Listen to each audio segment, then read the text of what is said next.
Okay, we are moving on now to number 8, which is sponsorship. It has been suggested that NACRA allow sponsors to support the Lifeline publication with a tax-qualified donation of, say, $2,500 initially per issue. This is different from past proposals that would have allowed commercial advertising in Lifeline.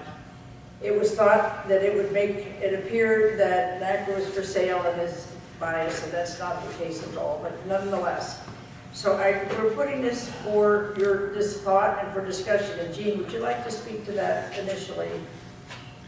Yeah, who is expected to make this donation? Is it one donation, or is it from people who we are asking to, people who join NACRA are also asked to make a contribution at the same time? Well, if you look at this book, NACRA. these are all sponsors that make donations to make the meeting possible. Yes. And they don't control the meeting, but they support the meeting. The idea would be, and I'm just going to pick one out, the idea would be to have Phillips, I don't know what Phillips is. Oil? No, it's Phillips, go say something. Phillips would underwrite the cost of an issue of Lifeline, and we would say this Lifeline is being supported or underwritten by Phillips, or HealthStart, or by Hologram. It would be corporate sponsors of Lifeline. And we would simply acknowledge in every issue of Lifeline who had... Well, they would have a sponsored short article that we'd have the right to edit. So this idea originally with Joe Walton, who's here. And the objection to it was we didn't want NACRA to become commercial. Yeah. And we don't want it to be commercial.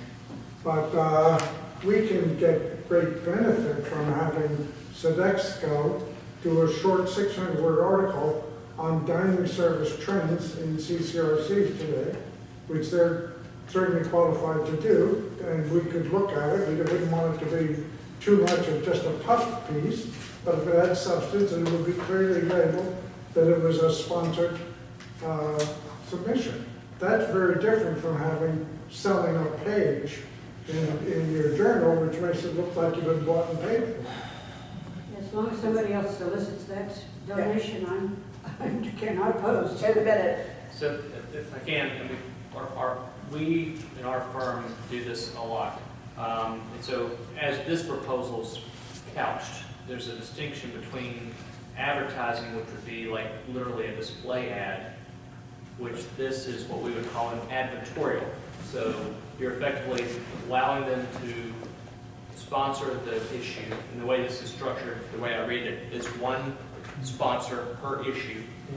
So it would be called an advertorial because they're getting the 600-word, up to 600-word count description of what their products or services actually are and relate to our constituency.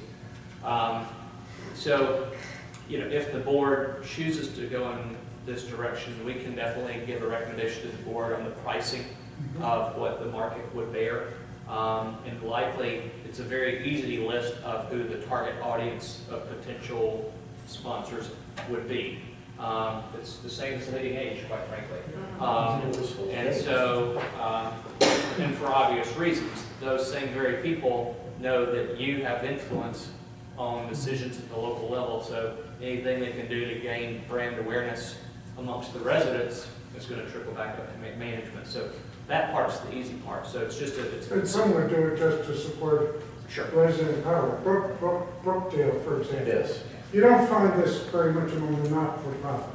The non-profits generally don't support resident empowerment, but the for-profits, for the most part, are very interested in that. I'm not sure why we go that way, contrary to what you would expect. So Brookdale approached us about working with them because they want to engage their residents in their corporate governance. So I think that sort of thing, they might just do it as a corporate charter undertaking. And as a 501c3, we do give them tax benefits.